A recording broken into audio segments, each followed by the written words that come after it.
Well, my first official question is, how this idea come about? What is your experience to do so? Sure. So my idea for Now With Fiona actually started a long time ago, about 11 years ago. And I was working in Houston in corporate social responsibility, and I was doing public speaking and representing charities that I'm passionate about in the media. And I came to realize that if I could do anything with my life, it would be to host my own show. And the person that motivated me for this was actually Oprah Winfrey. I blame Oprah, it's her fault. So she was starting her own network and she had a competition to win your own show. And I realized that I wanted to host a show that shared positive stories of kindness and courage in the face of adversity, because the news media often focuses on the negative, tragic side of the story. But I want to uplift people and educate and entertain people through sharing stories of positive, inspiring moments and good things that people are doing to help.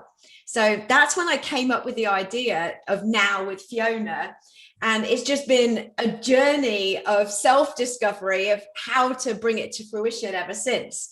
So I left Houston and I moved to New York to pursue my idea. And it was in 2012 that I came to realize that transgender people were still banned in the US military.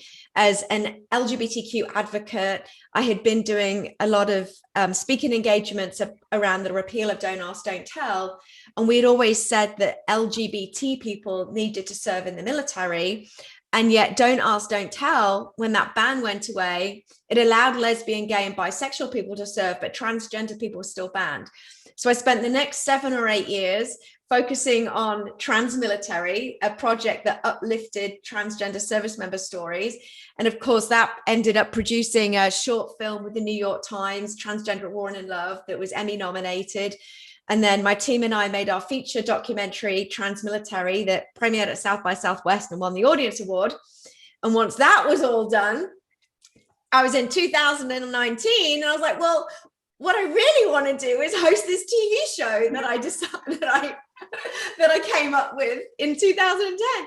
So I went back into independent production, did more filming through the pandemic, went through post-production, and here I am today to present the special screening of the proof of concept episode of Now With Fiona.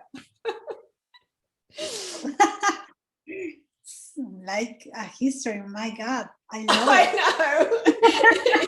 It's difficult for me to give a quick answer to that question, I'm afraid, because it involves 11 years of my life. Well, you have to describe this show in 3 words. What words do you choose? Sorry, can you say the question again? I have to do words in 3 words. In 3 words, describe the show in 3 words. This episode in 3 words is...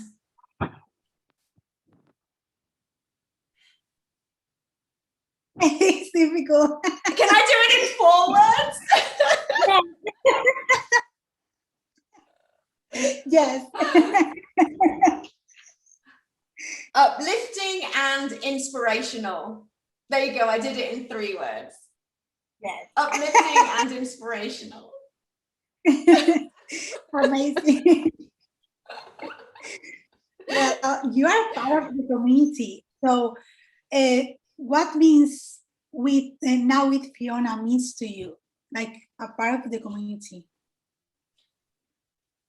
Yeah, as a part, can you, you said, what does Now With Fiona mean to me? And what was the other part of your sentence? Yes. I couldn't hear you. Yes, you are a part of the community. So yes, being a part of the community, what Now With Fiona means to you? Yeah. So being a bisexual, cisgender woman, and if you don't understand, or if anyone doesn't understand what cisgender means, then you can watch the episode or you can watch my explainer video. But basically cisgender means not transgender. But being a bisexual woman and now in my early 40s and living with certain levels of opportunity and privilege, Now With Fiona gives me an opportunity to advocate for others and help queer youth. So as the host of the show, I like to imagine that I am your bisexual immigrant woman version of Mr. Rogers. And of course, Mr. Rogers had this TV show in America, you know, Will You Be My Neighbor? And it's like, I want to exude that love and that kindness and that compassion to all human beings. And I feel that I'm somebody who can go and speak to people who don't understand what it means to be LGBTQ, and family members who want to understand their kids and want to embrace, but just really need guidance and help. So it's like, I'm your Auntie Fiona, you know, I'm going to be the adult who's going to go advocate for the young teenager who is identifying as a non-binary pansexual person and really needs that uncle to understand what that means, you know. So it's and then I think using my visibility as a bisexual woman is also extremely important to me, because my gender identity is feminine, and I express myself in classical binary feminine ways. And so oftentimes people have a stereotype of what they think LGBTQ people should look like or how they behave. And so I would love to be that out bisexual woman who's hosting a show on a mainstream platform in order to say, look, bisexual people can look like me, and they can sound like me, and they can behave like me. And in fact, there is no binary of sexuality and gender. Everything is on a spectrum. And so I really want to be able to use Now With Fiona as a way of reaching people who would not otherwise, or wouldn't normally typically look at LGBTQ content, which is also why I'm writing a book that will come out on October the 11th of this year. And the title of the book is Are Bisexuals Just Greedy? And it's a book of 21 explainers about terms and definitions within the LGBTQ community. And really, this show means everything to me. Like it's my mission in life. It's is what I'm born to do. I want to read that book. Yes, I will give you a copy, Raquel. Thank you. Well, we think these histories now to be seen in college or high school, you know, for educate the young men, the young people, the future of the society. Do you think there is need to be more visibility to this history in that type of centers? Yeah, sorry, I think can you repeat your question again? Are you saying, yeah? Yes, do you think this type of histories or diversity representation needs to be more saying in college or high school? Yeah, do you mean like, so, do you mean yes, I mean, I'm sorry. I mean, this type of histories need to be so more in high school or college. Yeah. Do you mean histories or do you mean stories? Sorry. Yeah. No, it's fine. I know enough Spanish to think. Yes, in fact, I feel that younger generations understand more than adults do. But what they really need is to see themselves and have representation in school, in community. Like, younger people have access to know each other's stories on social media platforms. You know, TikTok, for example, is a huge community for the LGBTQ, is a huge place for LGBTQ people to come together. And so I feel like they are visibly sharing their own stories, which is awesome. But what that needs to happen is those stories need to be put into established mainstream institutions. So one of the things that I'm learning through my work is that this concept of gender and sexuality as a binary really came in with colonization.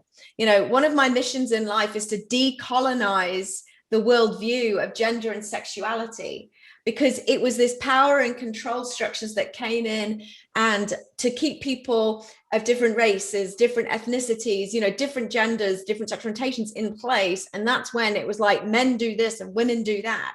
And that's actually rubbish. You know, go back centuries in time, non-binary people have existed since humans were created. Like there wasn't a binary, there was always a spectrum of gender and sexuality. So in some ways it's like we need to bring that back.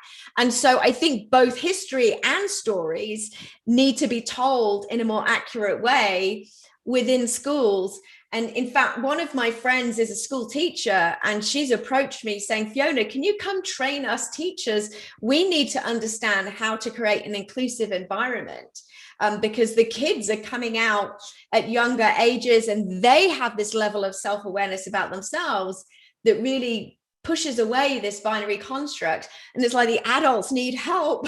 Good, well-meaning adults need help, you know, to be able to get there. Yeah. Okay. Well, what do you think society can do to be better in these terms, analysis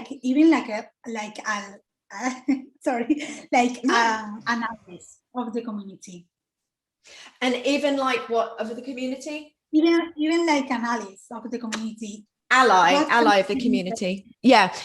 So I think that there are 4 stages to becoming a great ally. The first stage is going to be your own self-awareness, understand yourself. The second stage is going to be then reflect that and understand other people. The third is be kind, and the fourth is be courageous. And I break that down because I really feel like it starts with yourself. What you have to do is become aware, like increase your own consciousness and uncover what it means to be a human being at all different levels of your own gender and your own sexuality, and being aware of how you may yourself be conforming to some societal expectation of what's placed upon you. And is that really your own authentic truth? So I really feel like in general, human beings have an opportunity right now to become more self-aware of what our makeup is as a human being.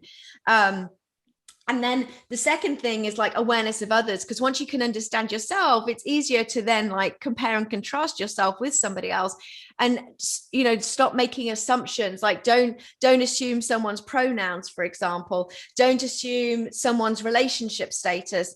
You know, if someone's pregnant, don't assume that it's okay to ask, oh, are you having a boy or a girl? I mean, if we could just like stop some of these questions, like let's just completely do away with gender reveal parties, and instead, you know, just have a baby shower. Because even before birth, we're putting these assumptions on human beings before they were born. You know, does it really matter what the gender of the baby is? And gender's in your head and sex is between your legs. Because when you're asking someone who's pregnant, are you having a boy or a girl? What you're really asking is, do you know if they have a penis or a vagina? And that's very personal information and has nothing to do with their gender. So I think that you become more aware of these things when you do the work on yourself first. And then I think like the third and fourth step, being kind and being courageous, is like, you know, being kind is like applying, when you've learned about yourself and you're learning about others, then applying that in society. And then courageous, like standing up for somebody. When you see somebody who's being discriminated against or stigmatized or, you know, is being put down, you know, be an ally and stand up and say something, but then also make space for them to have the courage to be able to speak out for themselves as well. So as an LGBTQ filmmaker, I'm bisexual, but I'm not transgender, and I want to be the best trans ally. So I can see one of my roles is to be able to provide a platform to help trans people share their own stories, to be able to involve LGBTQ people on my production team. You know, with the book, it's going to be beautifully illustrated by a non-binary individual. And I wanted that because I wanted to make sure that I had their perspective in the stories that I'm telling and the stories that they're illustrating. Same way, my editor is a trans guy. And because I'm doing a lot of explaining about what it means to be trans, I'm not somebody who has the authority to speak on that. I can tell people what I've learned, but at the end of the day, trans people need to tell their own stories as well. So I think just like being mindful of all these different things, but you get there when you start with your own self-awareness too. Oh yeah, own self-awareness first. Well, you answered me everything. Thank you so much. It was really an inspiring conversation. Oh, really? You're so welcome.